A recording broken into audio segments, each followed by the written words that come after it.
Welcome, everyone. Welcome to our regular council meeting for Wednesday, March the 27th. I would ask before we start, first I want to thank everybody for coming. It's great to see members of Innisfil here tonight. I'd also like to thank staff and those who are watching online. Thanks for joining us this evening. If you do have an audio or video recording device, please, if you'd put it on sorry, not a recording device. If you have a cell phone, please put it on silent if you don't mind. And I'd like to let everyone know that we will be audio, video recording, and live streaming on the Town of Innisfil's YouTube channel. And so make sure you smile when you're up at the mic. And this shall form part of the record, which will be retained in accordance with the town's retention bylaw. And for more information regarding this bylaw, you can contact the clerk's office. So I will now ask Councillor Ices, please, if he could deliver tonight's land acknowledgement. Thank you, Your Worship. The Town of Innisfil acknowledges that Innisfil is situated on treaty land that is steeped in rich Indigenous history. The town also acknowledges that this land is the traditional territories of the First Peoples of Turtle Island. It is shared between the Anishinaabe peoples of Beausoleil First Nation, Chippewa of Rama First Nation, and Chippewa of Georgina Island First Nation. And we thank them for generations of stewardship. This meeting place is still the home to many Indigenous people. And as settlers, we are grateful to have the opportunity to work on this land. The town acknowledges the forced sacrifices that are the foundation of Canadian society today. We are dedicated to honoring Indigenous history and culture and committed to moving forward in the spirit of reconciliation and respect with all First Nation, Métis, and Inuit. Thank you so much, Councillor. Next item is number 2, which is open forum. We had no one sign up for open forum this evening. Next is item 3, approval of the agenda, and that is on the screen as agenda as amended with the additions, and that would be moved by Councillor Richardson and seconded by Councillor Drodge. All those in favor of tonight's agenda? Any opposed? That is carried. Now that we have an agenda set, I would ask if there's any disclosures of interest, pecuniary or conflict this evening. Seeing none, if one becomes apparent to you while we're having discussions tonight, if you could please make it known at that time. So we move to number 5, which is presentations and petitions. And this evening, we're pleased to have with us Christopher White, head of school for the Kempenfelt Bay School, our neighbor. Mr. White, a pleasure to be here. A pleasure to have you here this evening, and please feel free whenever you're ready. We're all set. Thank you, Mayor Dolan. Thank you for having us, everyone. Councillors, Seamus Rask, who is our board chair, will also present with me tonight, so we can pass it back and forth. Our presentation is brief for you, but we wanted to come this evening to tell you a little bit about who we are. Everyone knows we're there, but I suppose you may not know a lot about us, and we thought this might be a good place to start sharing. Our presentation is called Advancing Together because we see us as a part of the community, an important, meaningful, and participatory part of the community. And it also happens to be the name of our strategic plan, which has just been released in December and will carry us forward for the next 5 years.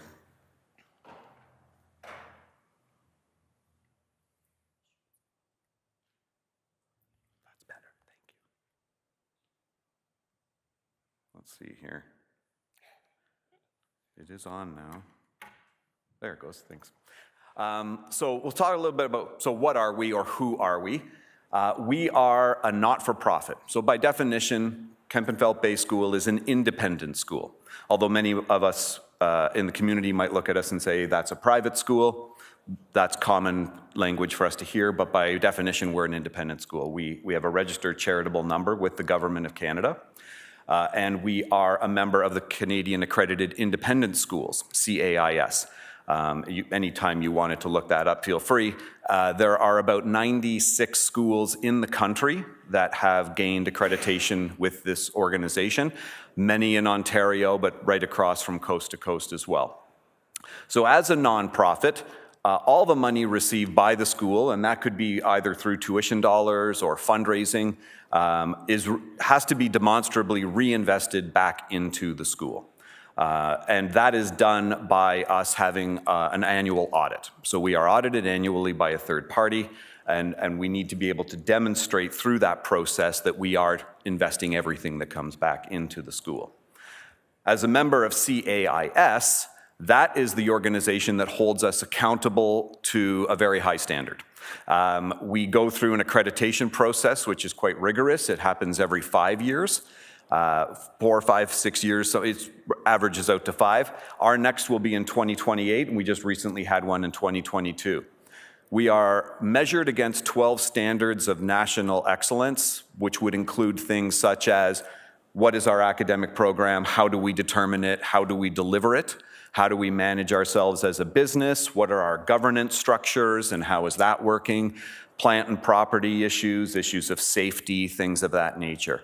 So we go through a 1-year self-evaluation leading up to that process and deliver a report to CASE. We then have a team from across Canada come from various schools in our association, and their job is to assess us and basically answer the question, are you doing what you said you were doing?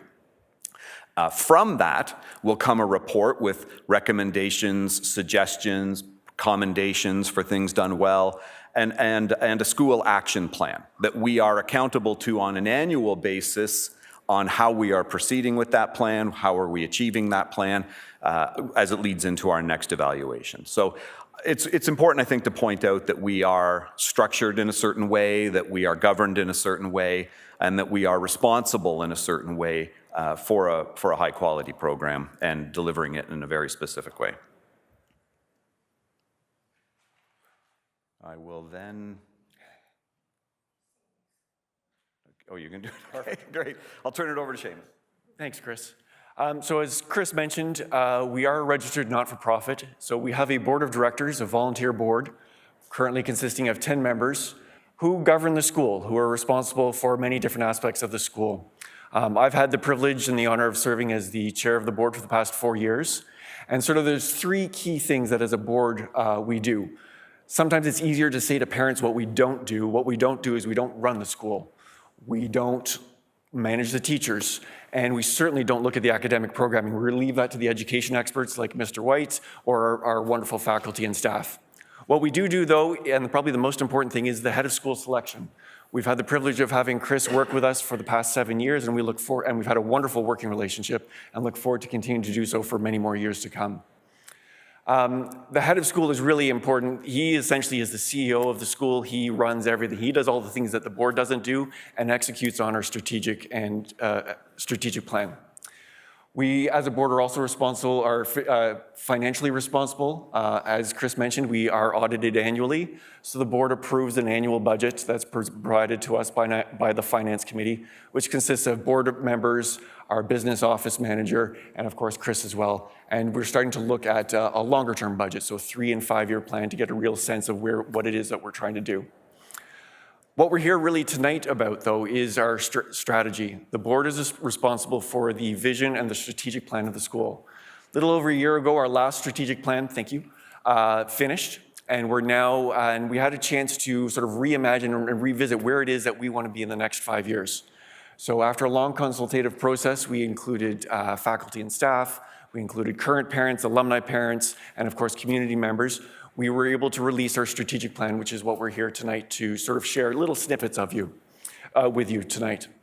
There's 3 key pillars in our strategic plan, and we've broken them down and we call it people, program, and place. People is simple. Those are our students, those are our faculty and staff, that is our community and our extended community, the town of Innisfil. Our program kind of speaks for itself. That is our academic program, our extracurricular program, and all the community programs that we've engaged in, things like the Terry Fox Run, things like Battle of the Books that our students are preparing for at the Innisfil Town Library shortly. what else? And several other things that we've been actively engaged with the community and are hope to continue to expand. The thing that I think is most of interest, at least to tonight, is place. As Chris mentioned, we're situated just across from the police station. It's a great, wonderful, secure place. It's wonderful to be there. And when we moved here 7 years ago, we built the place to fit our current enrollment and some growth. Well, it's been 7 years. The move to the town of Innisfil has been fantastic. We're continuing to see the growth. It's a good problem to have. So we're starting to bump against the edges of our building. When we built the building, we made sure that we had sufficient classrooms, obviously, for all of our kids, JK through 8, separate classrooms for each grade. And we also have a dedicated art room for our art program and a dedicated music room. What we didn't have, though, was a gym. And we, through a fantastic working relationship with your YMCA, our kids, and you probably see them daily, trundling across your parking lot to and from the gym, in between the pickleball players. We've had a great chance to use your gym. However, we're at the point now where we need to start to visit what it is that is our next piece. On our official site plan, there was a phase 2 that was sort of sketched in, and that's sort of really where we're at now. As part of our current strategic plan that's going to guide us through the next 5 years, we're looking at what it is that we need to do to grow. And so the board is really sort of looking at what we've done, what we want to do. We recognize that we need additional classrooms so that we have 2 classrooms per grade for the future. And we also want a gym that includes a performing arts space, something that we can use on a daily basis, but also share and use with the community in the town of Innisfil, as you've been so generous with us. And this is really all in service to that place, the place that we are. We want to continue to strengthen and grow what we call our town and gown relationship, because we think that is absolutely so vital to everything that we've done. All right. Next slide. Thank you. So Seamus mentioned our growth. You can see on the graph that in 2017, we finished our last school year in our old location. And at that time, at the conclusion of that school year, there were 109 students. Right now, we have 157. And that's why we're bumping up against the edges of our current facility. And some projected numbers there are moving us closer and closer to 200 as we continue to grow. And it's important, I think, to note that back in 2017, in that final year, the school was located, as you may or may not know, on Bryan Drive in Barrie, and in a leased space. And it was almost 100% Barrie postal codes in terms of who attended the school. Since we've moved here, that has started to shift dramatically. We have about 30% Innisfil postal codes now. We have obviously a good percentage from Barrie still. Many of those families came with us. We have families now from Bradford, which we wouldn't have reached before in our old location. It was just a bit too far, but now it is not. And we have families from Horseshoe, Angus, sort of all around. So we have a pretty broad catchment area. When I call a snow day, I have to look at a lot of different weather patterns. So I just wanted to give you a sort of a snapshot as to where we are now and how our growth projections may look. Thank you. And Seamus sort of hit some of the highlights around our growth and what we're hopeful of achieving there. But what we're really looking to do is we need to expand that facility for classroom space. We need some office space. We need more storage space, and we need some athletic and performance space. And that's the process we're currently undergoing right now, is getting an idea of what that could look like by engaging an architect and having some conversations there on the early stages. That's also going to allow us to imagine what we can renew in the current facility and reimagine for use, expansion, moving some walls, things like that. But the last 3 bullets I think are really important because those are really about community, and these are part of our strategic plan. We're looking for recommendations from the community on how we can be more connected. What are ways that we might be more able to be connected in different ways than we already are through our volunteer work with our kids or the adults in the school. We have a commitment in our plan to develop an environmental responsibility plan, and it's quite possible that there's an opportunity for us to be doing that together. And we are looking to increase the number of events that we either attend or hold or get involved with in whatever way that can be. This plan is not unique in having the town being in the fore in terms of our community connections. Our previous plan also, this was a priority for us that we moved along, and now it's time to move it along even further. And I thought just toward the end there, this is one of the first sort of outdoor renderings of what our space could look like. So you can see where the well, we don't actually have a flagpole right now, but if we did, it would be in front of the current building, and then the rest of it is the imagined extension. So if you've had a chance to go over in that area and you see our outdoor basketball court area, we're going to have to figure that out, because that's where the building would go, currently, under the idea. And we thought tonight would be a great opportunity to tell you a little bit more about us. We may have planted some seeds. You may have lots more questions that you're not thinking of asking tonight or down the road. I invite any and all of you to come by anytime you want, knock on the door. We'll probably ask you who you are and do that security check thing, so please don't be offended. And we'd love to take you for a spin, show you around, tell you a little bit more about us if there are things that are of interest to you or you're curious about. I was really heartened walking in. There's lots of faces that we know. We do have a great relationship with the Innisfil Community Church, as we do host our winter celebration and our closing day ceremonies there, and that's just an awesome spot, and they've been wonderful. So I thank you all. Appreciate your time, and we're happy to have come. Open invitation if you'd like to come see us. Thank you very much, Chris and Seamus, for being here this evening. Questions or comments from members of council? Councillor Waters. Thank you, Worship. First of all, congratulations on your success. And I was so pleased to hear that you're a not-for-profit. So, most private schools that I've heard of are always for profit. So it's nice to see something that's there for not-for-profit. The question I do have is, what was the impetus for the school, and does it have any major themes to it, a lens in which you look at education through? Yeah, the school right now is K to 8. The curriculum is, I would say, is best described as being built on the ministry curriculum. So it'll run deeper in certain areas, broader in certain areas. The goal of the school right now is to prepare the kids to move on currently to high school, although way down the road for us, we could see that becoming our purview as well. And then ultimately into post-secondary, whatever that may be. So that is currently the goal. The curriculum, I would say, is challenging, but well supported. And that's really sort of the kids that are what they're experiencing there. And the feedback that we get from the schools that kids go to, half our kids maybe remain in the independent system. They look down to Pickering College or Country Day School. Some of the boys might look at St. Andrew's College because they're in the same system as we are in. And then half of our grads tend to stay local in the local public or separate system. But the feedback is pretty consistent across wherever they go, that they're doing very well there. And that's currently our goal. We have a balanced program, music, art, French, and phys ed. They all start in junior kindergarten, and they are taught by specialist teachers. So that's a bit of a difference for us, especially with French, having them start so young. So, yeah. Thank you. Hope that helps. Other questions? Councillor Saunders. Thank you, Your Honor.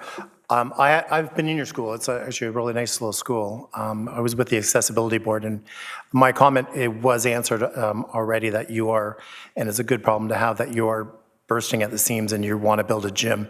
Because when we were there, we actually needed a little bit more room. So it's good to see that you have plans down the future for doing that. Thank you. Excellent. That's great. Thank you. Deputy Mayor Fowler. Thank you, Worship. I've done some research, having a young man myself, into your school, and I will say that I'm very, very pleased with the curriculum that you have. I understand the smaller class sizes allow for more one-on-one contact with the teachers, which is a boon, considering certain children have certain needs and need a little more attention. The other comment I have is I'm actually rather grateful that you're expanding away in one direction, because the idea of putting police in our schools is a good thing, but I didn't think expanding the schools to the police station would be a viable option. But all I can say is everyone I've met who attends your school speaks highly of it. And from the research I've done, you guys I'm very, very proud that you chose Innisfil. So thank you. Well, thank you very much, everyone, for your comments. That's heartening. We don't get a chance to connect with you all the time, if at all. Sometimes it can be years, and to be able to do this is really important. I feel really grateful that we've had a chance to share a little bit about us, and I love that you've had an opportunity to reflect back what some of your experiences have been too. So again, for anyone who hasn't come, We're there 5 days a week. Thank you very much. Thanks very much, Okay, Chris. thank And you, everyone. I really appreciate you reaching out all the time to keep us posted and challenge us to give you ideas on how you can reach out and help our community. But I also wanted to just say that, when you moved to the community 7 years ago, 4 of those years were in COVID, so we were kind of separated. But we heard a lot about the rich kids. So I'd like you, if you would, just to spend a moment on the financial subsidies that some of your students are availed to. Yeah, absolutely. And it's a great question. And as an independent school, I've been in education for 27 years. It's been in independent schools for all of it, just because that's how it worked out for me. But I've heard that at all the schools. And we all get pinned with that, wrongly, I would say. We have a very robust, multiple six-figure financial aid program. We do not give out financial aid based on merit. It's not scholarship-based, it's not athletics or marks, it's need-based. There is an organization that is based in Toronto that runs a third-party assessment of financial needs so that we can stay at arm's length. They are, in fact, the organization that does it for all 96 schools within the conference that we belong. And we give out all that money every year. I would say right now, somewhere in our school, probably around 17% of the kids are receiving some sort of financial support. Call it tuition support. And I can also say that aside from me, nobody could identify them. So we keep that very close to the vest. We have myself, the business officer, and perhaps the admissions officer, if it's a new family that's coming in, would be the only people that have any line of sight on that for confidentiality. But we're really proud of that, and we're keen to give it away. So, Thank you. We're happy to help you with that myth busting. thank you. So thank you again for being here this evening. Could I please have a mover and a seconder, please, for the recommendation which is on the screen, which is that presentation regarding introduction to KBS be received with thanks. And that would be Councillor Richardson and Councillor Waters. All those in favor? That's carried. Thank you so much again for Thank you, being everyone. here. Enjoy your evening. Have a great evening. Next on our list tonight is the Innisfil Community Foundation. Please, whenever you're ready, Madam Chair, lovely for you to be here. I reminisce about the first time your board came before us was the last time we were in this council chambers prior to the pandemic. So I always will remember that day. Welcome. Thank you. So I just want to forewarn everybody, I just came back from a trip from Ireland where I kissed the Blarney Stone. So I was granted the gift of gab, which I generously shared with my board here. So if we go over the allotted time, we're going to blame the Irish fairies. So good evening, Mayor Dolan, Deputy Mayor Fowler, Council, CAO Gershaw, and the town staff. I'm Sandra Rizzardo, Chair of the Innisfil Community Foundation Board of Directors, and with me tonight is Vice Chair Howard Courtney, President Ann Kell, and Treasurer Ann Smith. And in here as well is our Executive Director, Whitney Shallett. It is our pleasure to be here in person with you, as it was the first time that the Innisfil Community Foundation Board Director presented in person was just the day before COVID-19 was declared a global pandemic. So since its inception, Innisfil Community Foundation has made a distinct impact in our community.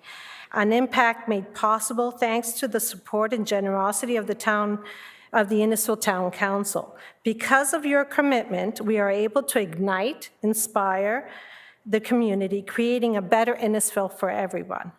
We hope tonight's presentation demonstrates how deeply your support improves our community. Next slide, and Ann Smith's up. Thank you. I'm happy to report that in 2023, we invested a total of $180,590 in 17 charities supporting Innisfil residents. This is a new record for us, both in terms of amount given and the number of charities supported. As you can see by the organizations on the screen, our giving is as diverse as the needs of our community. These grants were made possible by your continued support through Ontario Lottery and Gaming Corporation funding, as well as the annual Mayor's Golf Tournament and the Mayor's Breakfast. Next slide, please. Every year, we host our annual Charity Roundtable. This event brings together representatives from a variety of Innisfil-serving charities to discuss the challenges they're facing, opportunities to collaborate, and the impact of an ICF grant. The charities around the table have expressed how meaningful this roundtable is for them to exchange ideas and meet with so many other organizations at once. It is truly a unique opportunity. We were glad to see some members of council attend last year to hear firsthand from the charities you're supporting, and we hope to see you again this year. At the roundtable, we heard that for many people and nonprofits in our community, 2023 was another challenging year. They warned us that the rising cost of living and increase in mental health struggles meant that more people in Innisfil require help than ever before. And we saw that reflected in our granting program. We received nearly $300,000 in grant applications last year, the most we've ever seen. Just 3 months into 2024, that trend is continuing with even more asks and bigger asks. We take seriously our responsibility to ensure that community grants go where they are needed most. Our number one priority is supporting Innisfil residents, and our granting decisions reflect that. Through our granting, we are privileged to speak for those who may not have a voice, to make sure our grants have the most impact, and we remain heavily involved in a number of organizations. Next slide, please. Several of our 2023 grants made a direct impact on the folks in our community who are struggling with rising costs. We granted $15,000 to Christmas for Kids for their winter clothing program. These funds were used to buy warm winter boots, coats, snow pants, and snowsuits for families in need. We also helped Fresh Food Weekly purchase a deep freezer to store donated frozen food. Next slide, please. The list goes on. It was our pleasure to support the Innisfil Farmers Market, again, the award-winning one, led so well by Jamie Grant. And we supported our partnership with them through the YMCA, supporting our local producers and building community connections. We also helped promote arts and recreation in Cookstown with a $9,450 grant to South Simcoe Theatre, and another $8,070 granted to the Cookstown Curling Club. Next slide, please. And to reflect the needs of our community, mental health and healing continue to be an important part of our foundation. We were thrilled to be able to provide $28,000 to Hospice Simcoe. This means that Innisfil residents no longer need to travel to Barrie to receive critical support such as hospice, Simcoe County's Coffee Talk group, Smart Grief workshops, Caregivers group, and Living Well program.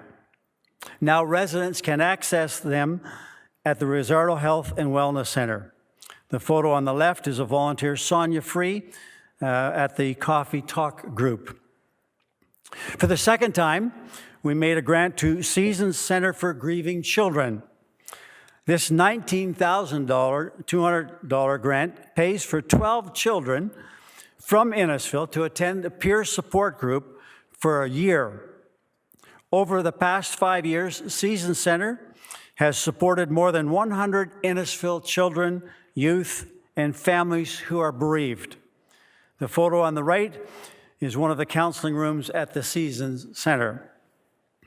We also supported the Women's and Children's Crisis Shelter in Barrie, the second stage housing project, with a $10,000 grant. This project will transition women out of the shelter into their own homes and free up much-needed space for women in crises at the shelter. 1/3 of the women and children that they help actually come from Innisfil. Next slide, please. The final mental health grant that we want to highlight is a $28,000 donation that we made to South Simcoe Police and the CMHA to fund their crisis outreach and support team, the COAST program, for 1 extra day per week. COAST provides a support to people in crises and their families.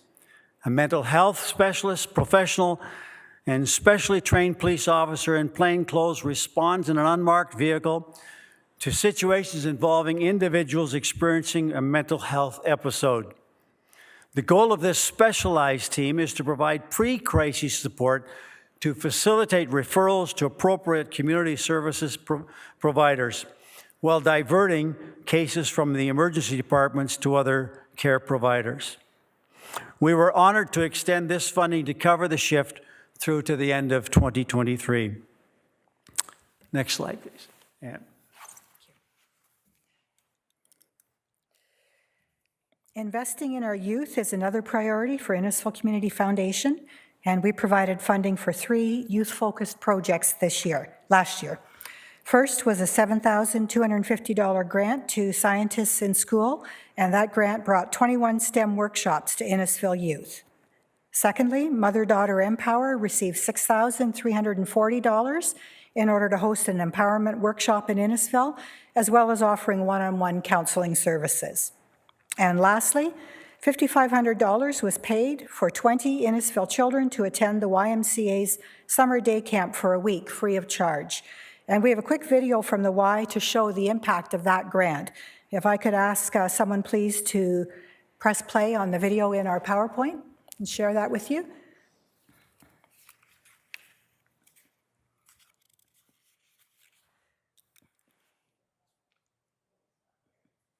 Not there?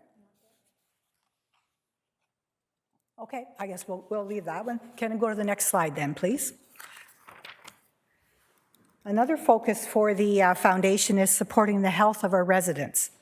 In 2023, we granted a phototherapy unit to Stevenson Memorial Hospital's obstetrics unit, and that equipment is used to treat jaundice in newborns. We also funded mastectomy pillows for Gilda's Club, Simcoe Muskoka, AEDs for the Mikey Network, assistive devices for Independent Living Services, Simcoe County, and care packages for Candlelighters Simcoe, which supports children with cancer. Next slide, please. Outside of our usual grants last year, Innisfil Community Foundation participated in a national funding program called the Community Services Recovery Fund. And this was a federal grant that was funded by the Government of Canada and operated through Community Foundations of Canada. So these grants were designed to help organizations adapt and modernize by investing in themselves. Innisfil Community Foundation allocated an incredible $827,000 to 7 different community organizations. We awarded $99,000 to Imani's Place to invest in their systems and processes, $80,000 to Shift to create a fundraising plan, $43,750 to Innisfil Community Church in order to develop their volunteer management system, $44,396 to Victim Services of Simcoe County, and they used that money to modernize their technology and security, $26,431 to Stevenson Memorial Hospital Foundation, and that was used to enhance their digital infrastructure, and $22,250 went to Stroud Curling Club to upgrade their cameras and their technology.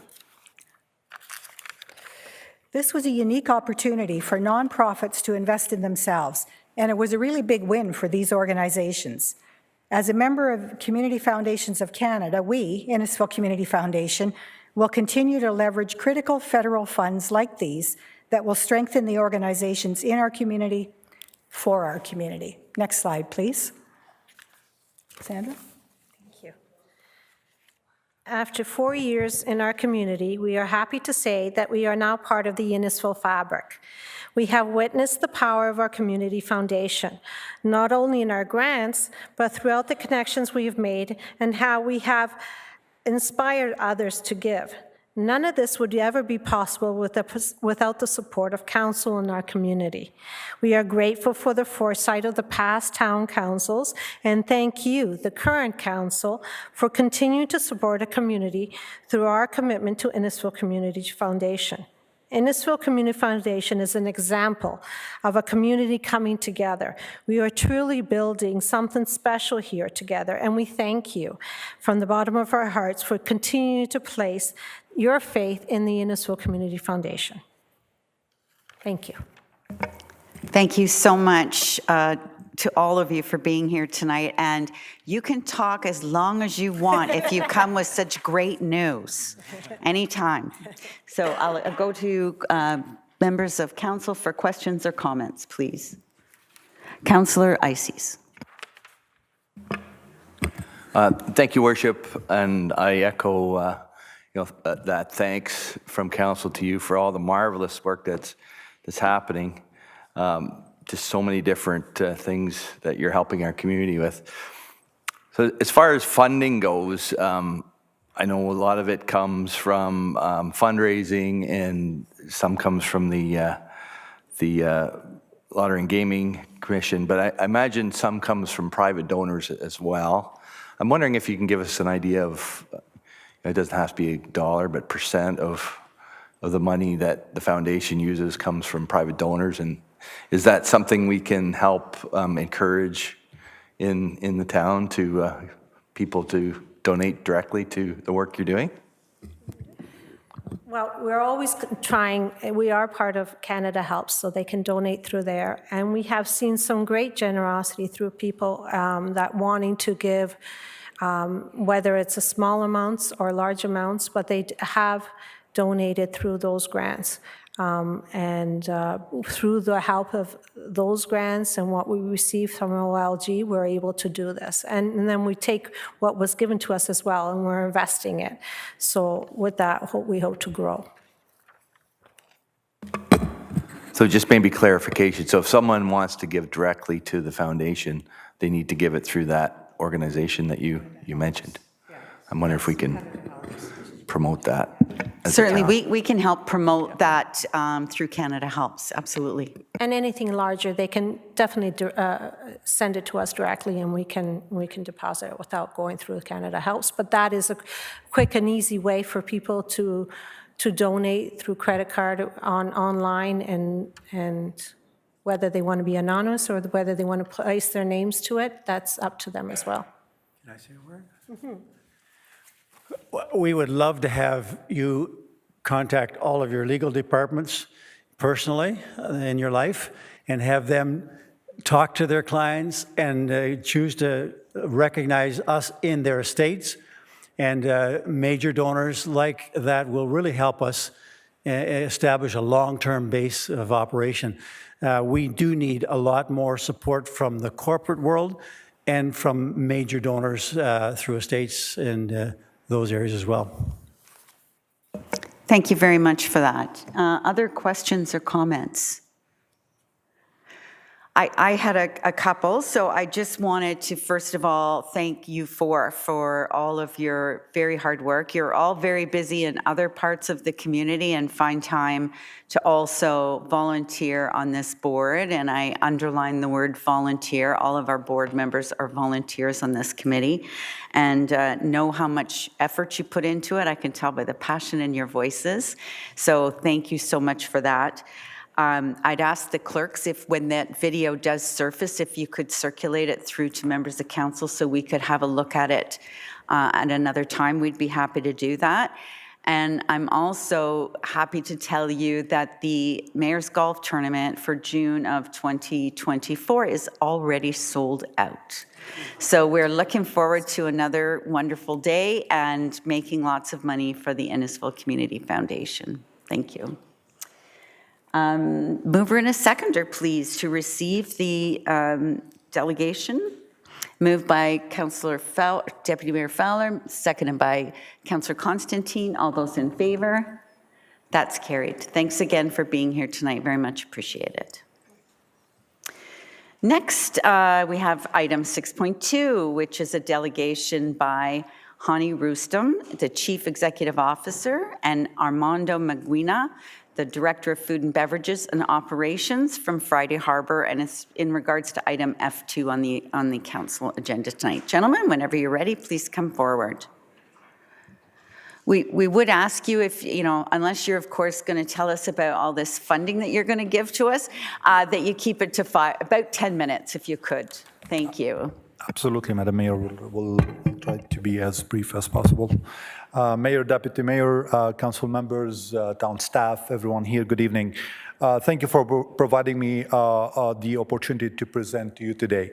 I'm present on behalf of Friday Harbor regarding our application for a noise exemption, which is scheduled for discussion in today's council meeting, as you all know. As some of you are aware, the resort applies for a noise exemption every year.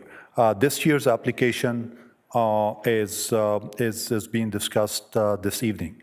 Obviously, we received a notification of some suggested modifications to our application this past Monday. We respectfully request a deferral of the final decision on our noise exemption application for the following reasons, please. Number one, just given the time frame, we have not been able to fully assess the potential impact of any changes to the noise exemption application on our resort's ongoing operations, as the modifications could have extensive implications for the resort's operations and summer programming as well.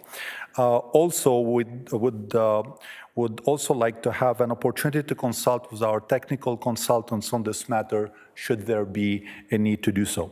And additionally, we find it necessary to engage in discussions with the town to gain a clearer understanding of the reasons behind any modifications and to ensure that any decisions made are in the best interest of all the parties involved, including the Friday Harbor community.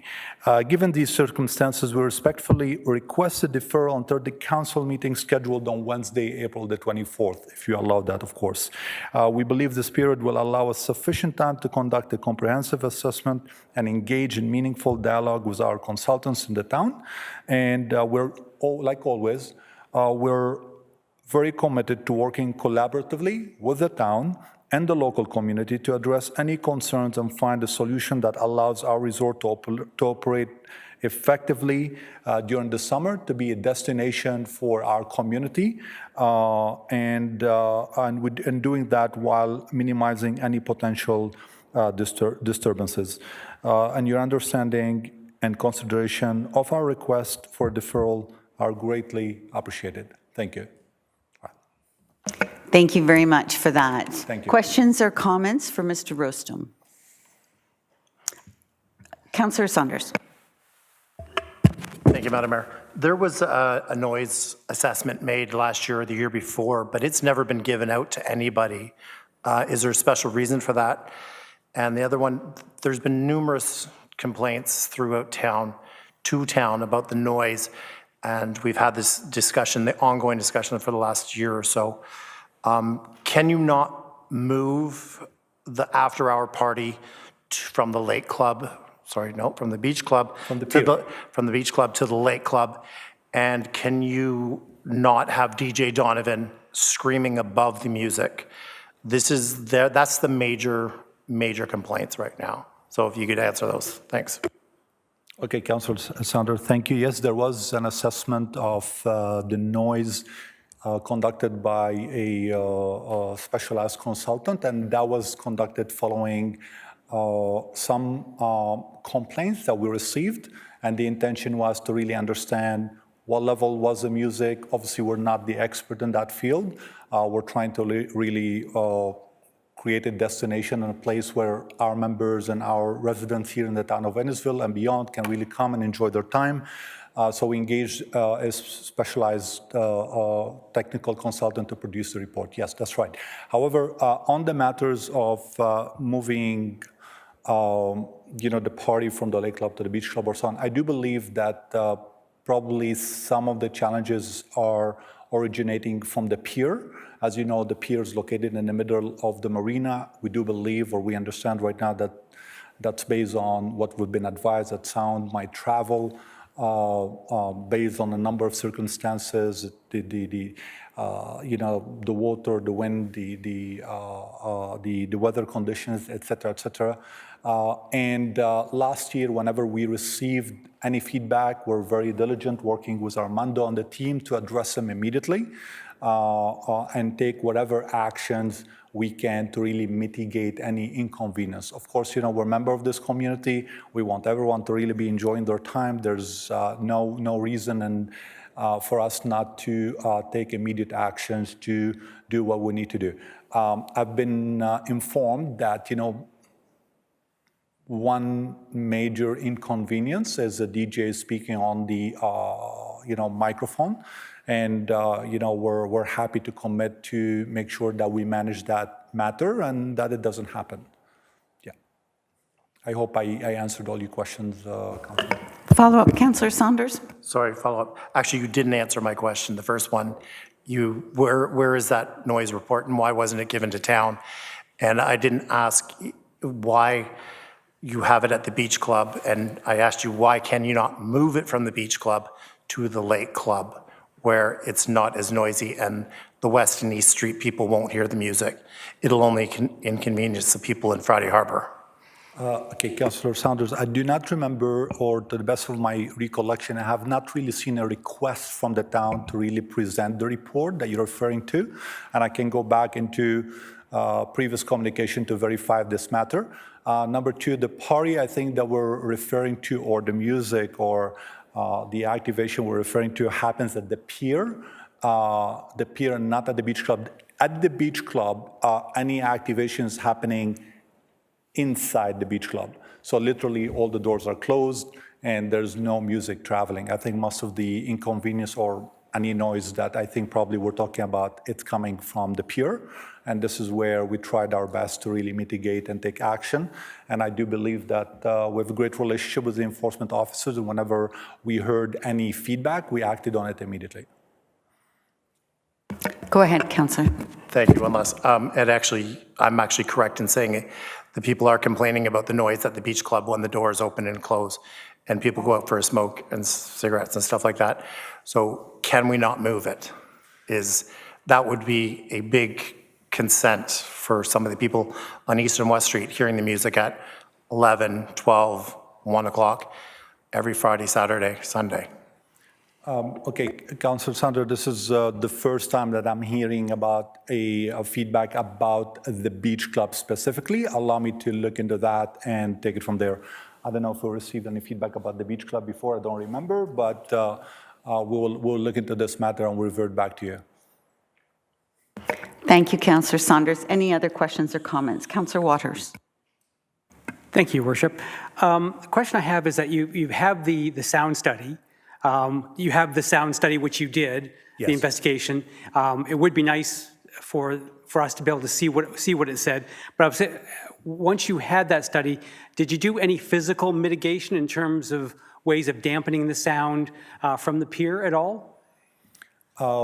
Councillor Waters, great question. Yes, we've taken a number of actions to really mitigate any inconvenience that we came to know about, including monitoring the sound levels. So, by example, Armando and his team purchased a decibel meter, which is really a device to measure the decibels to make sure they are always below the level permitted. We have really redirected some of the speakers that we have on the pier inward, so like that the sound does not travel in a direction that can really inconvenience our surroundings. We do understand that sometimes, the water conditions, the wind conditions and so on might amplify certain noise or no. Thank you. You're welcome. Any other questions or comments for Mr. Roostem? Seeing none, I thank you very much for being here this evening. And mover and a seconder, please, that the delegation regarding F2 Friday Harbor noise bylaw exemption request be received. Moved by Councillor Saunders, seconded by Councillor Ices. All those in favor? That's carried. Thank you so much, sir. We'll be dealing that when it comes up at item F2. Okay, perfect. Thanks. Thank you. So now we move on to item 7, which is any boards or commissions that you have been appointed to on behalf of the town. If you had any updates to bring, now would be the time. Deputy Mayor. Thank you, Your Worship. The one thing I have to refer to is county yesterday. In the county council meeting, there was an update on the community paramedicine home visit program. It was initially started in 2020 as a limited program for 4 years. The county invested $8.17 million into it. The idea was residents who were on a waiting list for long-term care homes. They did preventative health care measures via visits, phone calls, and remote monitoring. They came into the home. They did blood work, vaccinations, on-site monitoring and health precautions, giving advice how to live in a more productive manner and healthy. It's been such a success that the county has invested an additional $4.66 million and are extending it for 2 more years. So we're taking the burden off the paramedics, we're taking the burden off the doctors, we're taking a burden off the homes by having people go in to where people live, where they're in their environment, where they're comfortable, and they're more open to communicate and being proactive. So this is something that is actually very positive and something I look forward to seeing more about. Thank you. Thank you, Deputy Mayor. Just wanted to clarify, so you said who was funding it? I believe it was the county? No, actually, it's the province of Ontario gives the money to the county. So we have to give credit where credit is due. Fair enough. It's the province, the Ministry of Health that has extended that program. Thank you. All right, anyone else has an update? Councillor Waters. Not necessarily for any committee that I was on, but last week I managed to go to a one-day conference on the future of farming in Wellington.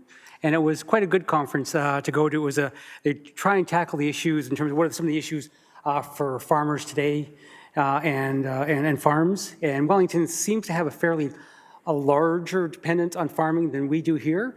But I was really interesting to see in terms of how Wellington fits into the Canadian fold in terms of how important agriculture is to them. So it would be nice to hear from our staff in terms of, I've never heard of any large numbers in terms of how big is farming in Innisfil. Like we want to maintain it, that's what we said we want to do, but it would be nice to know economically how big farming is in this community, and just give me an idea in terms of how it compares to Wellington.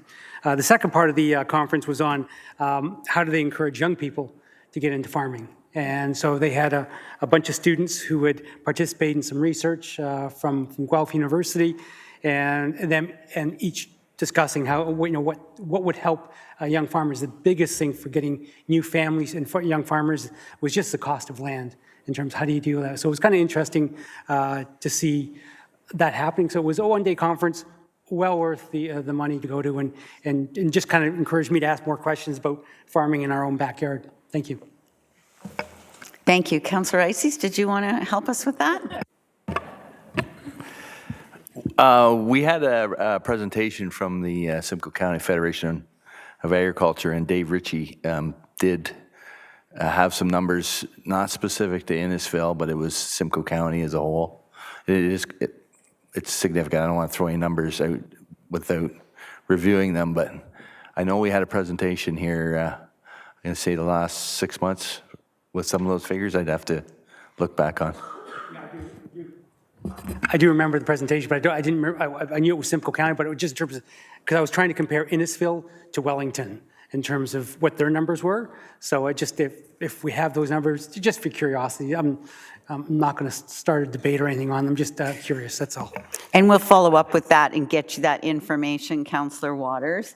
I do know that since I've been on council, it's often been said that agriculture is our largest industry. So I would leave it at that, and we'll bring those numbers forward. Anyone else that has to report? I'm sorry? Oh, sorry. Councillor Ices. Thank you, Worship. I just wanted to report on the Nottawasaga Valley Conservation Authority meeting I attended last week, our monthly meeting. There was quite a bit of discussion on the changes that have recently been made to the Conservation Act and how that affects the conservation authorities. So staff was reporting on some of the different things that needed to be looked at to comply on that front. I also wanted to report to the residents that NVCA is having their annual Maple Syrup Festival coming up. Spring Tonic Maple Syrup Festival this April 6th and 7th. So not this weekend, but next weekend if you want a good family pancake and breakfast with some fresh maple syrup and other family-friendly activities. It's from 9 to 3 p.m. on the next weekend at the Tiffin Conservation Center. Thank you. Thank you. I'm sorry, Sierra Gershaw, did you have your hand up? I didn't see you. I apologize. Thank you, Mayor Dillon. Just to respond to Councillor Waters' question, in our Economic Development Strategic Plan, there's profile information on basically all the sectors of Innisfil's economy, and I noticed that on page 24, it talks about agriculture in Innisfil, and it says although the agriculture sector accounts for only 1% of total jobs, Innisfil's farms reported revenues of $70 million generated from its primary business activities in 2021. That's data from Statistics Canada Census of Agriculture. So not sure how that compares to Wellington, but that's one source of data. Thank you, Councillor Zanella. Thank you, Your Worship. Last week, Councillor Constantine and myself attended the Acknowledge Forum in Alliston, and it was very informative, and we enjoyed it. A lot of talk about carbon tax, stormwater fees, so stuff that we have been educated on and are getting more educated on all the time. And yeah, it was good turnout, a lot of great speakers. Thank you. Thank you. Anyone else want to report on a Border Commission? Seeing none, I've got just a couple. So South Simcoe Police Services Board has met twice since our last council meeting, and lots going on there. As of April 1st, a new act comes into effect. So the Police Services Act is no more, and it's now called the Community Safety Policing Act. And so a lot of nuances and changes in particularly governance and 8 hours of training that each member of the board has to go through, and also through the Association of Police Services Boards, lots of new information and new reporting. There'll be a lot of new policy writing, so for the chief and his senior team. But we feel confident we're prepared for these changes coming forward. The other thing that may be of more interest to residents is the new tow truck. There's a lot of new consumer protection built into the new Towing and Storage Safety and Environmental Act. People will have the right to decide who can tow their vehicle. Every tow truck operator must have a certificate that they get from the province, so they all must be licensed. There's a cap to how much they can charge. They cannot exceed those rates. You must be provided with an itemized invoice. You must give permission for that tow truck to actually hook you up, and you have to go directly to the storage facility. There's been some bad actors in this industry for a number of years, and they prey on people at the most vulnerable time. They might be injured or sitting on the side of the road and very hurt and confused. So I just wanted to bring that forward, that we did have a presentation on that at our Police Services Board meeting. It was really, really helpful, and I'm happy to pass this information on to any member of council who would care to receive it. Switching and putting my AMO hat on, I attended on behalf of President Best a press conference that was held in Richmond Hill on March the 21st with the Minister of Infrastructure, Minister Surma, the Minister of Finance, Minister Bethenfalvey, and Premier Ford. And it was announcing a pre-budget announcement that now has been announced in the budget document. And that was more money for infrastructure for municipalities. There was $600 million additional dollars in the Housing Enabling Safe Water Fund and another $1 billion in infrastructure funding for municipalities. Little detail, I was hoping to see more detail in the budget yesterday about how that can be, who can be eligible. My understanding is that is not limited to the people who signed housing pledges. Only the $1.2 billion was designated to that. This other $1 billion is for others, but I believe it's application-based, and we'll get more funding soon. I mean, it doesn't solve all of our problems by any means, but it's definitely a step in the right direction. And finally, AMO directed staff to sign a further 10-year agreement with the Canada Community Building Fund. Anybody who's been around for a while will have referred to that as the gas tax. It's a predictable amount of formula-based funding that we get from the federal government every year. I was interested to learn that only BC and Ontario actually are involved in the distribution of this money, and that it's formula-based and it's done by, in our case, the AMO board, who does this predictable funding every year to each municipality. Other municipalities and other provinces and territories, the money goes directly to the province. The municipal associations don't have a say, and there's a lot of ambiguity about where it ends up and who gets it. So we are best case here in Ontario, and happy to be getting that predictable funding every year. And finally, yesterday was budget day, so the budget books are out now, and there was little surprises that I would say, but I know that Mr. Jershaw did send everybody a synopsis of the parts that are important to municipalities for the budget 2024. So that's my report. I'm seeing no other people, so now we will go to the consent agenda list, and I'll read through all the items. As usual, if the staff recommendation is where you want to land, then we'll just go right past it and confirm it at the end of the meeting. If you want to adapt or change any of the recommendations or make comments or questions, then please feel free to do so. A1, the special council meeting minutes dated March 13th. A2, the council meeting minutes dated March 13th. B1, the summary of the Ward Boundary Review Ad Hoc Committee meeting. Councillor Waters. Just a quick question. I was just kind of curious what the timeline is on receiving recommendations from that committee. Ms. Toma. Thank you, Your Worship, and through you to Councillor Waters.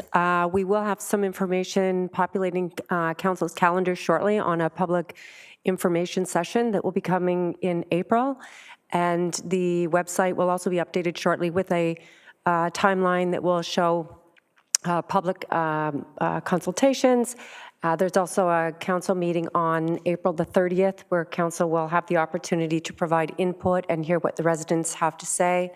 And through the summer months, we'll be doing outreach in the community with a proposed staff report coming back to council in November with new boundaries or whatever the consultants determine would be best as through consultation with the public and council.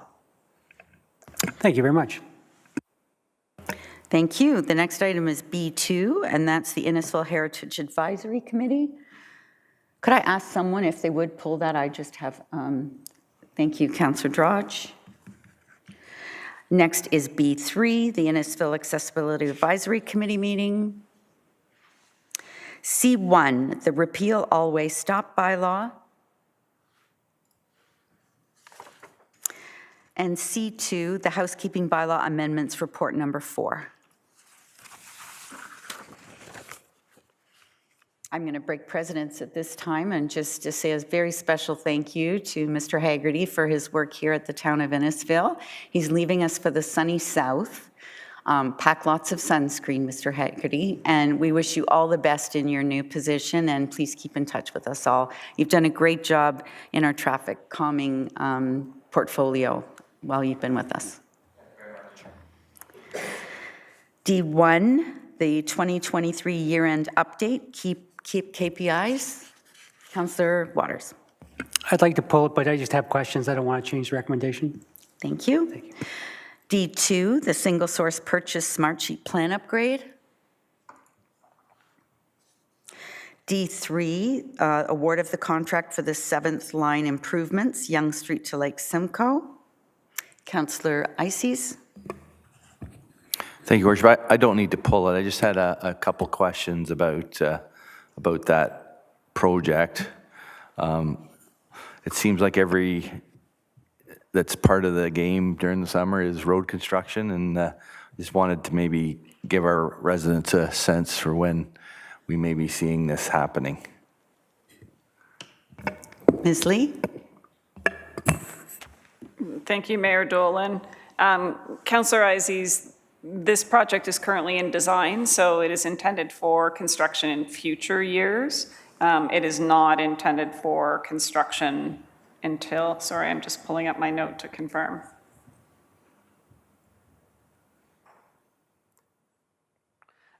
It would start in 26 and be completed in 27. And with every project, we would have notification of that on our capital projects on the website. Thank you. Any other questions or comments on item D3? Seeing none, we'll go to bylaws, and the first item is E1, to appoint Airden Burles as our Integrity Commissioner for the period of 2024 to 2026. Luckily, we haven't been keeping him very busy. That's a good thing. F1, correspondence from the City of Burlington. I just wanted to speak to this for a moment. This was started by the City of Burlington, but I thought it's something that we should support because it's about the province of Ontario taking more responsibility for regulating short-term accommodations as they have in the province of British Columbia. F2, Friday Harbour noise exemption permit. Councillor Saunders. Thank you, Madam Mayor. Can you pull that for discussion, please? Certainly. G1, proclamation for World Autism Day. G2, Education and Sharing Day. And that is it. So now we'll go to the consent list recommendation. Can I have a mover and a seconder, please? Councillor Zanella and Councillor Richardson, all those in favor? That is carried, and a resolution to move into Committee of the Whole. Deputy Mayor Fowler, Councillor Constantine, all those in favor, and that is carried. So that will bring us back to B2. And that was Councillor Drodge. I just, you need to, thank you. Thank you. So, and this might seem like a petty thing, but I'm a bit of a protocol and procedural nerd. So the committee has asked a letter from me go to Premier Doug Ford with copies to the Minister of Citizenship and Multiculturalism, Minister of Finance, the Chair of the Ontario Heritage Act. I'm all in favor of sending this letter, but I believe it should be sent to the minister in charge, which is Minister Michael Ford, and then copied to the Premier. If everybody sent everything to the Premier, then we would never get anywhere. So with that slight amendment, I would ask, okay with it? The mover and seconder are good with that? Thank you. All those in favor? That is carried. The next item is D1, and that was Councillor Waters. Thank you, Your Worship. I just have a few questions about the content, and my secretary is Jennifer, Councillor. So thanks again. In the report, there are just a few items you just want to get some clarification on. And so starting with, I think it's on page 5, it says the number of damaged kilometers of road. And then it says in the report, the same sections of road. So I'm just kind of curious, which particular road is it, or a couple of roads where most of this is occurring? Thank you, Your Worship. And Sorry, go ahead, Mr. Mainprice, sorry. Through you to Councillor Waters. So there were 2 sections of road that had multiple damage claims against them. With that, it's 20th Side Road between 9th Line and 10th Line. And the other one that we saw the majority of were on 6th Line between 20th Side Road and Yonge. And what is the timeline on those roads getting repaired? So on the first one, so again, through you, Your Worship, to Councillor Waters, the first one is within, again, tentatively, I know that this will come up in the 25-26 budget in terms of funding, but it will be within 2 years. 6th Road, having driven on it myself, the latest road needs study actually recommends that we don't repair that road fully until year 5.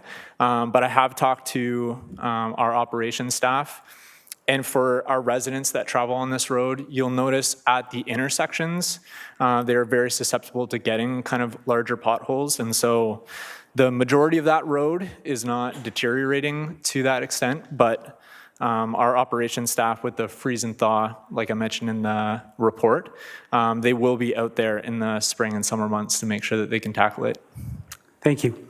My next question has to be on the health and wellness component.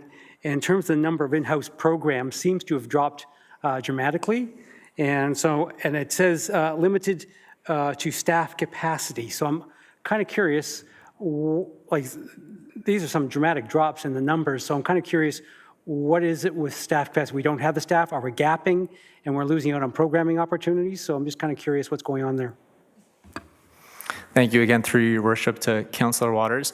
So my understanding, I will allow our director of P&T to provide more color on that. My understanding of the significant drop was a loss in one of our resources during last year, and so that needed time to actually be filled and scale up that offering again. So that way, when resources, you mean the staffing? Yes, that's right. Thank you. Did you have further to add, Ms. Figliuzzi? Thank you, Your Worship. Through you, Your Worship, 2 members of council, Damien is correct. With the departure of a talented staff member, the amount of time it has taken to fill that gap, we had to redeploy resources elsewhere to keep the remaining portfolio of health and wellness and the various components ongoing. Now that the team is fully staffed up, we are fully moving towards scaling up the programming, and we've seen a number of new programs taking place. The other point is a shift in delivery. Post-pandemic, we are increasingly focusing on delivering in-person sessions to continue continuous bonding, enhance mental togetherness and wellness. So we will continue to see a shift more in the in-person programming than the virtual programming in our post-COVID world. Was that gapping just part of the staffing timeline in order to, or was it intentional gapping for budget purposes? Through you, Your Worship, that was just due to the natural progression of the employee exiting and going through the recruitment process and onboarding them to be able to be in a position to plan and deliver those programs. Okay, perfect. I was at a health and wellness program last night, well attended, very well done. So when I read those numbers, I just went, what the heck happened? So thank you for that. And the last question I have has to do with the town's debt capacity in terms of we're at 20%, now we're at 15%. And my curiosity is that we've criticized In-Services for not using its debt properly in terms of getting things done. Is there a reason why, are we in the same situation? We're not using debt the way we should? Thank you. Ms. Webb? Yes, through your worship, to Councillor Waters. So we've been sitting, we haven't acquired new debt since, I believe, 2010. There is lots in the pipeline and lots of things to consider. So we're not adverse to using debt strategically should we need to. But right now, as it sits today, we only have used 15% of our debt capacity. Thank you very much. That's all my questions. Thank you. Thank you. Other questions? Thank you. I just wanted to point out that I really enjoyed the AMPS update. That was good to read, so thank you for that. Next is item F2, and that's Councillor Saunders. Thank you, Madam Mayor. It's going to be seconded by Jennifer Richardson. Friday Harbor hosts a variety of events, including live music nights, outdoor recreation, and more. This event contributes to the vibrant atmosphere and creating lasting memories for residents and visitors alike. We know Friday Harbor's request, and it needs to create a vibrant atmosphere for the resort and to continue to develop and be financially successful. I also acknowledge the concerns echoed by many residents in Big Bay area and the Friday Harbor as well. A community who would like to have a peaceful enjoyment of their homes and outdoor space. Taking a balanced approach for both the community is the best path forward. So I have put an amendment forward that is going to change it, and here it is on the board right now. All right, so outdoor amplified music will be limited Friday and Saturdays only from 6 to 10 p.m. from May 17th up into including this August long weekend. No outdoor amplified music is permitted on any other day, including holidays. And breach of any of these terms and conditions shall render the exemption null and void, and the town reverts to revoke this noise exemption at its discretion. We also, I would like to say that Friday Harbor, when they're ready to come back to us with a very viable plan with noise mitigation and DJs not yelling and the beach club moving to the lake club, we are open to hearing your complaint again, for an exemption again. So this is how I would like to call a vote on this. Should we go forward with this, or we deny the application in full? We have a resolution or a recommendation on the floor. I'm sorry, duly moved and seconded. Comments or questions on this? Councillor Richardson? I just wanted to note and say thank you to all the residents that did take the time to express their concerns about the exemption asked by Friday Harbor. I really did enjoy reading the emails from them of their concerns and taking that into consideration with this. Deputy Mayor Fowler. Thank you, Worship. Just a question more for bylaw in regards to this. There's always the option to revoke the noise exemption. Now, considering that in the report it stated there were 5 complaints, but realistically there were more, has this ever been brought up as an option with Friday Harbor to express the residents' concern with them so that there's a discussion going, or has this been left as to the side? Mr. Harris? Through your worship, to Deputy Mayor Fowler. So we have spoken to Friday Harbor in the past about noise concerns. This year we've recommended these conditions, which are a change from previous years, to kind of help reinforce that, if we do provide an exemption, there is consequences if noise goes outside of those times. Thank you, Mr. Mitchell. Question being, what metric will you be using? I would like, if someone comes to me from Big Bay Point and says, look, we've had it this many number of nights, or this, I live over 3 kilometers away and this is the sound I'm hearing, or I'm unable to play with my grandchildren because of the fact, what I need to know, if we're going to potentially revoke any noise exemption, we have to have a metric to base it off of. And do you have a plan for that, or how are you going to manage this? Through your worship, the Deputy Mayor, that's a good question. So one of the things I will comment on is we encourage residents to contact us at the time. So we would rely on that feedback from the public to respond to these concerns, and then it would be an officer responding and taking observations regarding noise levels. So it would be at the discretion of the officer, but typically when we receive a complaint, we attend the location and we'd make a determination at that time if the noise was violating the bylaw or was following the regulations. Other questions or comments? Councillor Waters. My first question would just be to staff. Do we have any regulations around the level in terms of decibels? What's acceptable in the community? Through your worship, to Councillor Waters. So there is mention of decibels within the bylaw. I believe it's 90 decibels. I do note that we don't have the specialized equipment or the technicality to measure on that. So there is a separate section in the bylaw that speaks to disturbing the peace, or it's in the opinion of the officer that it's likely to disturb the peace. So we rely on that section a bit more heavily when we respond to these concerns. And we also weigh the number of complaints as well into the determination if it violates the bylaw or not. Thank you. I was just going to, on top of that, I was just going to mention that if Councillor Saunders hadn't brought this forward, I was going to ask that it be deferred and let Friday Harbor have the opportunity to come back to us with a sound plan, because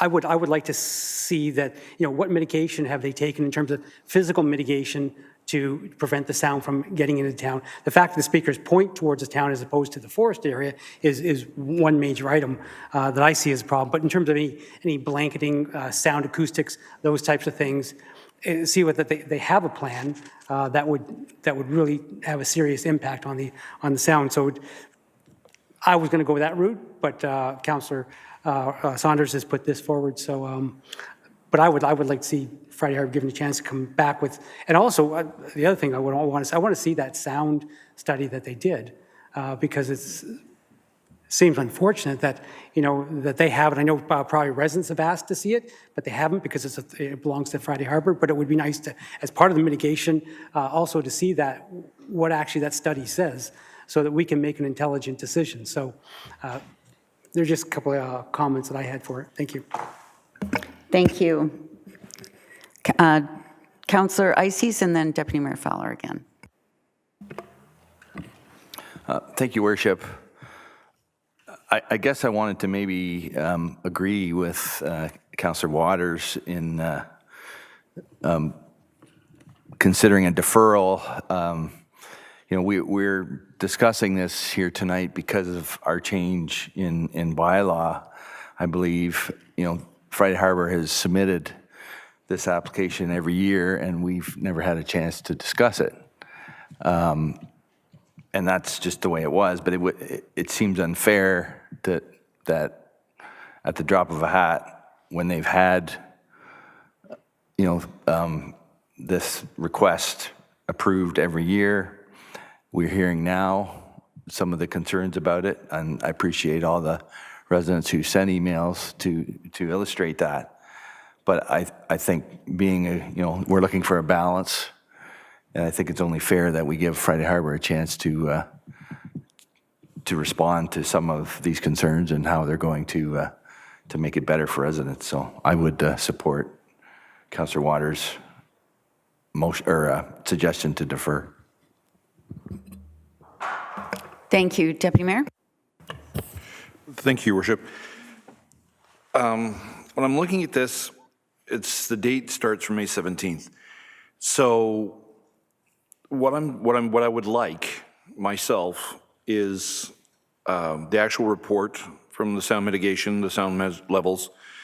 I would like to have a solid plan if we do defer, that we don't speak in a roundabout, we don't speak in vagaries. We say that Friday Harbor comes back and says, to address these concerns that are being brought forth, these are our plans. Councillor Waters stated walls or barriers of sorts. I think that would be a viable option, something that actually absorbs the waves. And at that point, if nothing is being brought forth, we give them the opportunity to address this properly because every other year this has been going through town staff. This is the first year as councilors, as council, we have actually had the ability to address it one-on-one. So if we wish to defer, I would like to request to Friday Harbor that you come back with a solid plan, timelines, dates, measures, what you're looking to do, how you're going to do it. And as well, now you stated that, Mr. Rustom stated that no one has requested the report with the sound. I am formally requesting that we receive it so we have an understanding and a baseline to work off of. If we're going to mute somebody, I want to know that, we're doing it for the right reasons. So, thank you.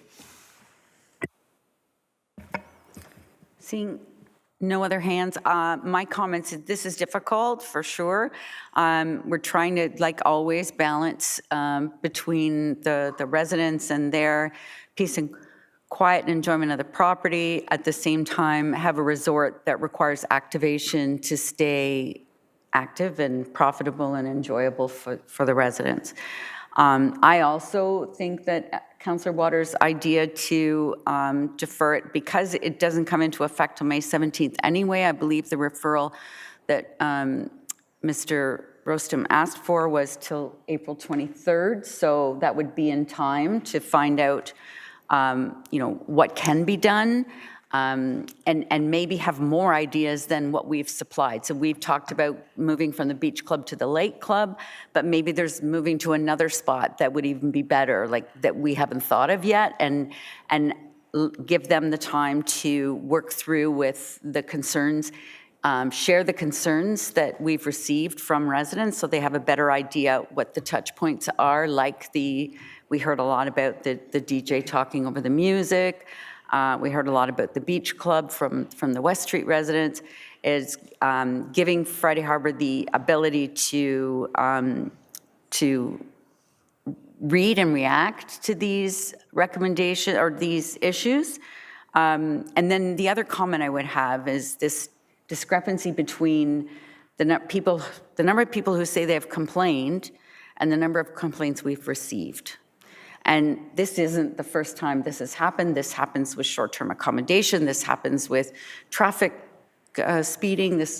People phone their counselor and they think that they've lodged a complaint, but it doesn't work that way. They have to call the town of Innisfil and put it into the customer service inquiry for it to be counted. Complaining on Facebook doesn't count. Those aren't counted in our number of complaints heard. So, I would support referring it back till the 24th, but I would also support a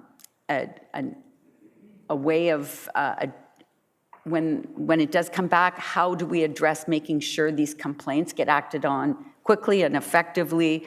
Because what I was hearing in all those numbers of correspondence is, well, I complained, but nothing happened. So how do we make sure those complaints, if there is any, result into action versus people thinking that they're, complaining into a hollow? So those are my comments. So we have a recommendation on the floor. Any last comments, Councillor Saunders? Okay, Councillor Toma. I just gave you a demotion, Clerk Toma. Thank you, Your Worship. I just wanted to ask, are we voting on this motion, or did Councillor Waters wish to put a deferral on the floor for consideration? That is up to you, Councillor Waters. If you wanted to put up an alternate motion, you can, or we can vote on this and then vote. I would suggest we vote on this and then we do the deferral after. Thank you. Okay, Clerk Toma. Oh, I got it right this time. Thank you, Your Worship. Councillor Saunders had also suggested that Friday Harbor could put in for an additional noise exemption at a future date. Did he wish for that to be added to this recommendation, or leave it as is at the moment? Let's just leave it as it is right now for the moment. Okay, so, Councillor Ices. Thank you, Your Worship. I'm a little concerned that there's a conflict between a deferral and voting on this motion. If this motion, if a member wants it deferred, I have a hard time voting on this motion because I want to hear what Friday Harbor has to say about these conditions instead of we vote on. So if this motion is lost, I'm afraid that the good, possibly agreeable terms that are in this motion will not be able to come back. If this motion is defeated, will those conditions be able to be discussed again? CAO Gershow?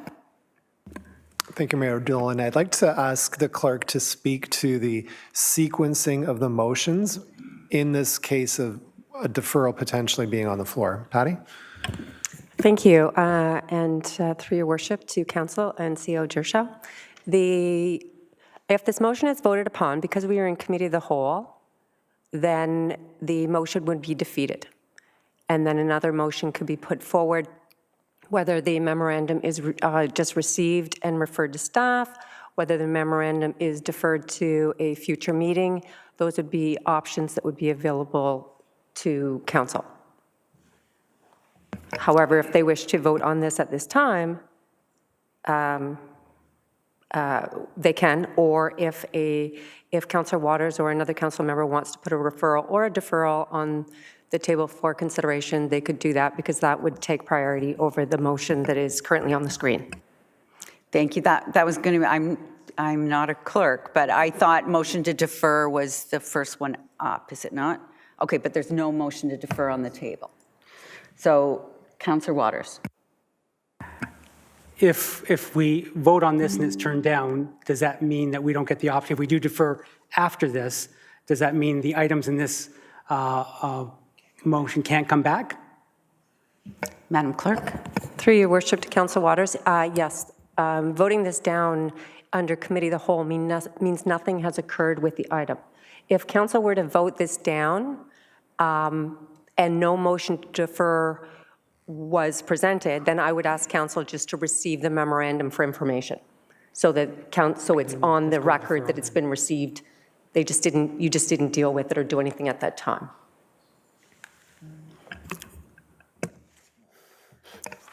Mr. Gershow. Thank you, Mayor Dolan. Just so we're clear, when we say memorandum, what do we mean? Because there's an application and a request for exemption in front of council. Thank you. That is correct. However, the motion, the additional information memorandum and application is the item that I'm speaking to when I refer to the additional information memorandum, because council should receive it at a minimum, which is what I would request if this motion is defeated and if no deferral to an alternate date or no referral back to staff is not considered, then I would ask council to just receive the memorandum and the application, and it would just sit as is. Nothing would happen. Yeah. So. So I think after hearing all that, because I don't want this opportunity to be lost by voting it down. So I would put the motion forward to have a deferral and vote at it another time when after Friday Harbor gets back to us in terms of what their recommendation is or what with our questions to them. And at that time, we could, if we still don't like what we hear, then we can bring this back at that time.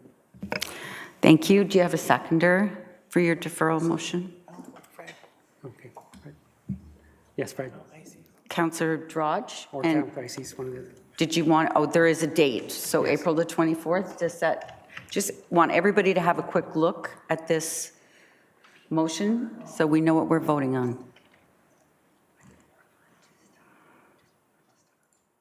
Be referred back to staff to report back on April the 24th. Any further comments or questions on the deferral notice only? Go ahead, Councillor Richardson. Sorry. Okay, so just to clarify, we're going to vote on this first, and then depending on how this passes, that's when we decide if we vote on the other, or The other is off the table, so to speak, for now, till we decide. Put your mics on. Through your worship, if you're voting on this, refer back to staff to report back, then the item is dealt with this evening, and staff will consult with Friday Harbor and prepare a staff report to come back on April 24th with the options and information to give council for consideration. Thank you, Madam Clerk, but I think what she means is if this is defeated, what happens? If this is defeated, then we would go back to the main motion that was as originally presented by Councillor Saunders. Go ahead. And also just to clarify, for the report back from staff, that will include the noise report from Friday Harbor. Is that able to be added in? Through your worship, I would suggest that that would be up to Friday Harbor to determine whether or not they would provide that, as they are the owners of that document. Thank you. Although I would hate to keep arguing with you, Clerk Toma, but I would also suggest that you could put in the motion that it be requested. Both the report and any mitigation that they have taken or they're going to take to help improve their chances of it being accepted.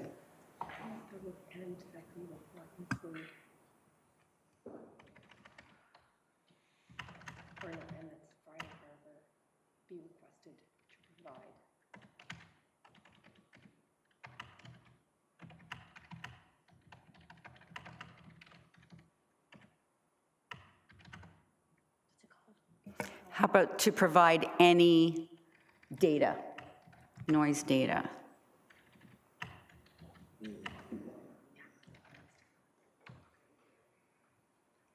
Ms. Lee? And Mayor mitigation. Dolan, can I perhaps suggest some wording there? It would be to provide any noise assessment reports that were completed and any mitigation measures taken.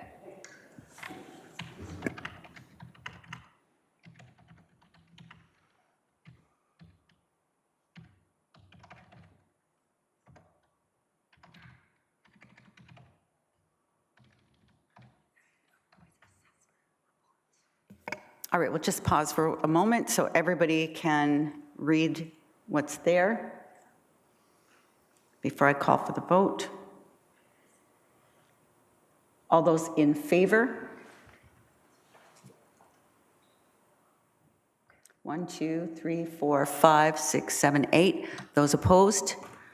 That is carried 8-1. Thank you. Next, we have rise recommendation, and that would be moved by Councillor Zanella, seconded by Councillor Drodge. All those in favor? That is carried. No notices of motion this evening. Oh, sorry, consideration to adopt recommendations in the committee. The whole moved by Deputy Mayor Fowler, seconded by Councillor Constantine. All those in favor? That is carried.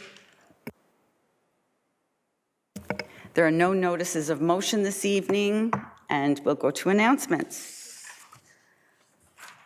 Do we want to do the wards? Okay, Ward 1. Thank you, Worship. Just a few things. The Innisfil Spartans are looking for volunteers for their 2024-25 season. If you are interested in that, you can go to their Facebook page and request some more information. On Wednesdays, starting April 10th, there'll be teen nights at the YMCA from 5 to 7:30. That's all I have. Thank you, Councillor Ices. Councillor Constantine. I have one tonight. It's for Taste of the Grill. On Saturday, March 30th, will be their 2 years anniversary, so they would like to show some appreciation to the community for supporting them. And you're encouraged to go and have some good food, mix and mingle, and have a good time. Thank you, Councillor Constantine. Councillor Richardson. Thank you. Also, Teen Nights is also starting at the Lakeshore Branch as of Friday, April the 12th, from 5 to 7:30. There's also a volunteer appreciation event happening at the library on April 14th. You can register for that on the town website.